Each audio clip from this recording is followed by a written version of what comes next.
तो नमस्कार प्रणाम स्वागत बाटे आप सबके राइटर बागी भाई के चैनल पर। आज उपस्थित बानी रुआ सबके बीच में लेके ठेठ देहाती भोजपुरी लोकगीत, एकदम ब्लास्ट गाना।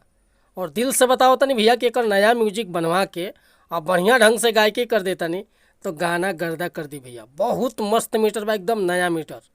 तो चलिए देर न करते हुए मीटर के शुरुआत कल जा कि कैसे गावे के बा, का एकर धुन बा, का लय बा। लेकिन स्टार्ट कर से पहले भैया एगो बात बतावल चाहब कि रउआ अगर नया सिंगर बानी आ सिंगिंग में इंटरेस्ट बा, अच्छा मीटर के तलाश में बानी, अच्छा मीटर नहीं मिलत, अच्छा गीत नहीं मिलत, चाहे अच्छा म्यूजिक नहीं मिलत, अगर हमरा चैनल पर आ गए बानी भैया तो निश्चिंत रही, निराश भइला के जरूरत नहीं है। रउआ जैसन भी मीटर चाहत हो कब लिखवावे के भैया, चाहे हिंदी में या चाहे भोजपुरी में, बिल्कुल उचित चार्ज पर रुआ के मस्त मीटर मिली भैया। चाहे रुआ सैड सॉन्ग लिखवाई, लव सॉन्ग लिखवाई, लोकगीत लिखवाई, चाहे रंगदारी लिखवाई, चाहे पूर्वी लिखवाई, चाहे निर्गुण लिखवाई, कोनो प्रकार के मीटर रुआ चाहे और चाहे नया म्यूजिक बनवावे के बा तो बेहिचक संपर्क कर सकिले भैया। डिस्क्रिप्शन में हमारा नंबर बा।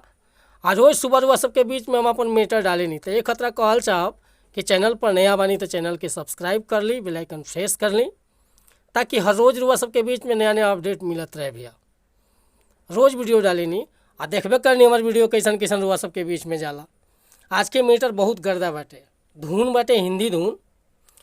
अरे सास सोवे अंगना ससुर जी दुआरे, सास सोवे अंगना कि सास सोवे अंगना ससुर जी दुआरे, गजब सिटी मारे सैया पिछुआरे।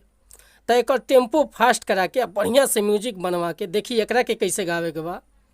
एगो लड़का अपना प्रेमिका से प्रेम कैले बा, प्रेमिकवा धोखा दे देती है तो देखी का कहता कि धोखा दे के हम के चुरावे ले नजरिया, अरे धोखा दे के हम के चुरावे ले नजरिया, आ जोरे फूल झरिया भातार पैबे करिया, जोरे फूल झरिया भातार मिली करिया।